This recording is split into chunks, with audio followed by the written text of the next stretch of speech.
Hello guys, good morning.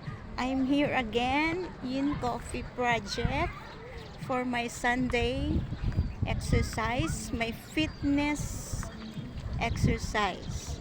So, I'm done with my exercise and take note guys, kailangan po nating mag-exercise paminsan-minsan, even once a week, para hindi mag-stuck ang circulation of our blood cells. So, kagaya natin na medyo nagkakaedad na tayo, kailangan talaga natin mag-exercise para sa ating kabutihan. So, every Sunday, dahil ako'y nag-work, every Sunday lang ako nakakapag-exercise.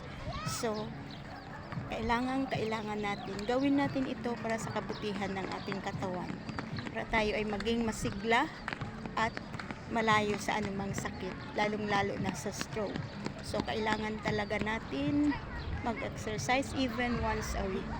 So guys, remember that. Bye.